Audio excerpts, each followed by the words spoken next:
అందరికీ నమస్కారం అండి. తమ్ముడు నీకు నేను స్పెషల్‌గా నమస్కారం పెడుతున్నాను. ఎందుకంటే మీరు ఒక్కళ్ళే నాకు వీడియోలలో స్పెషల్‌గా కామెంట్లు పెడుతున్నారు కాబట్టి అందుకే స్పెషల్‌గా నమస్కారం పెడుతున్నాను. నా వీడియోల వల్ల నీకేమన్నా ఇబ్బందిగా అనిపిస్తుందా తమ్ముడు? నా వీడియోల వల్ల నీకేమన్నా ఇబ్బందిగా అనిపిస్తే సారీ, నన్ను క్షమించండి. మీలాంటి వాళ్ళ వల్లే మాలాంటి వాళ్ళు సోషల్ మీడియాలోకి రావాలన్నా మేము ఇబ్బంది పడుతూ ఉంటాము. మా ఇంట్లో వాళ్ళు కూడా మమ్మల్ని సోషల్ మీడియా ఇవన్నీ అవసరమా అని మమ్మల్ని మా ప్రాబ్లమ్స్ మాకు ఉంటాయ్యా. అయన్నీ చెప్పుకోలేము కదా మేము. కొంచెం అర్థం చేసుకోండి తమ్ముడు. అందరూ ఎలా కామెంట్లు పెడుతున్నారు, మీరెలా కామెంట్లు పెడుతున్నారు.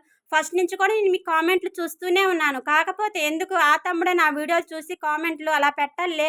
ఎందుకు అందరి తమ్ముళ్ళ లెక్కనే నిన్ను కూడా నా తమ్ముళ్ళ లెక్క అనుకుంటున్నాను. నీకు వెయిట్ గురించి ఏమన్నా బాధగా అనిపిస్తే అడుగు. అక్క నాకు వెయిట్‌తో ఇది సమస్య అని అడుగు. నేను ఏ విధంగా తిన్నానో ఆ ప్రాసెసే అందరి లెక్క నీకు కూడా చెప్పడానికి ట్రై చేస్తూ ఉంటాను. తమ్ముడు ప్లీజ్ మీరు మా వీడియోలు చూడకున్నా పర్లేదు కానీ ఇలా నెగెటివ్‌గా కామెంట్ పెట్టి మాలాంటి వాళ్ళు ఇలా ముందుకొచ్చి 10 మందికి మంచి చేయాలన్న ఆలోచన కూడా నీలాంటి వాళ్ళ వల్ల మా ప్రాబ్లమ్స్ మా ఇంట్లో వాళ్ళ వల్ల మాకు చాలా ఇబ్బంది అవుతూ ఉంటుంది. ప్లీజ్ తమ్ముడు ఇక నుంచైనా మార్చుకుంటావని కోరుకుంటున్నాను.